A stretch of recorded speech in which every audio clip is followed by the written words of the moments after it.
Hello, ladies and gentlemen. It's D-Man the Great here, and I'm back once again to discuss some NBA basketball for you.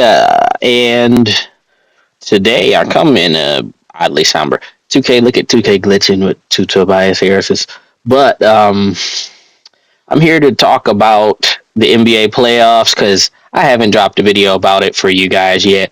I was supposed to release a podcast last week, which should be out around now. So I'm a little bit late with that, so it's a little bit outdated. But I was talking about WrestleMania and NBA playoffs after the first game. Um, but and then also you could also always try to catch me on Invest TV Channel 5, D Man the Great. And so with that being said, I'm gonna jump right into things. So I was gonna initially come here and crash out a bit because I think the Detroit Pistons have sort of sold themselves short because I don't really anticipate them coming back from a 3-1 deficit. And I'm going to mark that down. I don't know if they're necessarily capable of doing it. And I'm going to drop another video as well about why I think so, because the Pistons are showing just one symptom of one problem that more than just they have. There are more teams in the NBA that have the exact same problem Detroit has, and we're going to kind of get into that later because a lot of people, and then especially the thing is, because the thing is, they're the number one seed. They've won 60 games this season, and it's one of the top marks in Detroit Pistons history.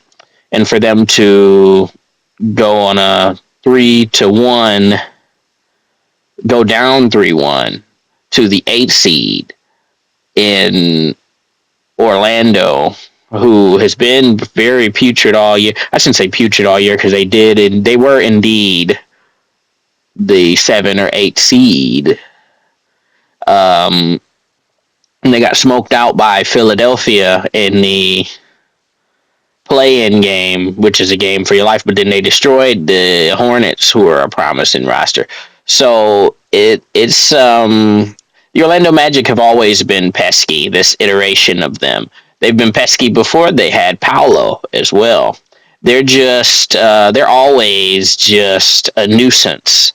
They're not actually good enough to win, but they'll put up a fight against anybody. And that is something that's a pretty good quality to have, I would say. But the Detroit Pistons haven't shown that drive, that resolve, and Kate Cunningham getting 7, 8, 9 turnovers a game in the last 3 games. Now, the thing is, they won one of the last 3 because that would have been game 2 that they would have won. They've won. Cade has scored almost 30 points in each game. So it's like, what are you? So the thing is, and that was always the issue, is Tobias Harris is the second best shot creator, I think, on this roster. Maybe Dennis Jenkins is, but Dennis Jenkins is not a proven individual. Like, he's a rookie, essentially.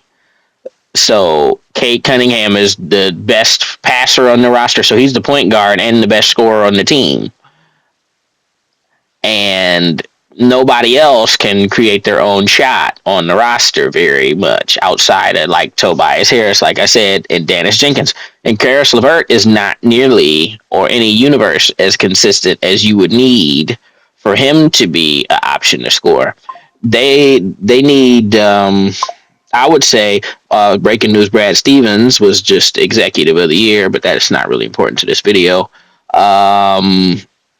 So, with that being said, I don't think that Detroit can continue to maneuver. Like, they need someone who could come in and get some buckets, or could come in and then run the offense themselves.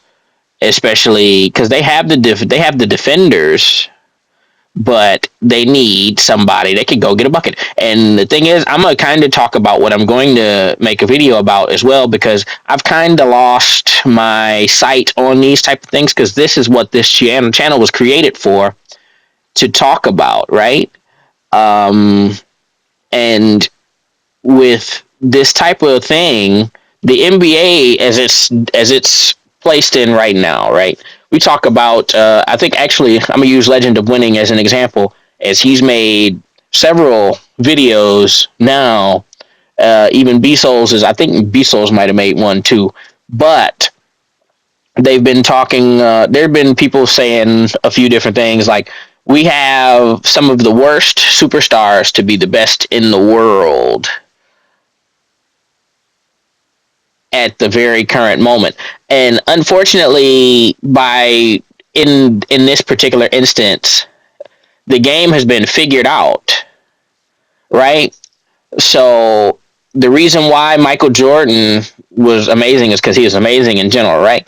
But then the thing is, when Michael Jordan came against a problem, he figured it out and then built the muscle, put on muscle, got stronger so he could take the abuse, so he could take all of these things, so he can continue because he was the best in the world as far as an individual talent standpoint at that point in the late 80s going into the 90s, and him getting stronger meant the world. Because the thing is, like, and then I'm gonna use Ron Holland here as an example. Ron Holland, he should be a lot better than he is. He should be, because he shouldn't. He cries a lot. Let's be honest. He's always getting into it with somebody. He should be a solid 3-and-D guy that could get you 20 every once in a blue moon. But that's the thing is unfortunately, and then I hate to be that type of guy, because the thing is, everybody likes to blame LeBron for a lot of shit. But when it come down to it, even using Paolo as an example, everybody in the NBA is so hell bent on the matchup hunting, which is a smart way to play the game, yes. But the thing is, if you're the best player in the world, if you want to be the best player in the world, and you want to be the best player, period, and then everything is efficiency, efficiency, efficiency, efficiency. Sometimes you got to go get a bucket, and that's the most important. And that's really what comes down to everything. Sometimes you just have to go get a bucket. If they put the best defender on me, if I'm the best player on this roster, he can do a good job defensively, but he is not going to fucking lock me up. He is not going to fucking lock Kobe Bryant up. He is not going to lock Michael Jordan up. He is not locking LeBron James up. It took the greatest defense, the greatest defenders in the history of the sport to slow down Michael Jordan, Kobe, and LeBron. Now, I'm not saying, and the thing is, the niggas now that play defense are pretty good at defense, but they're not the greatest defender of all time level. And when the superstars of today come against a great defender or a decent defender, they look very human,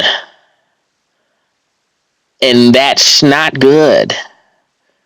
In the 2000s, when you came up against somebody as Paul Pierce will put you to work. Paul Pierce was gonna get his money, and whoever was guarding him, even if it was Tony Allen or somebody else, right?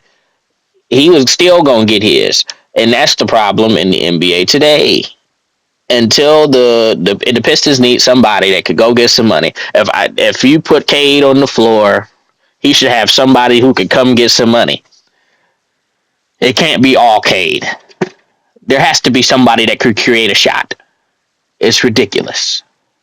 But with that being said, I don't want to be too long with it. I will catch you guys later.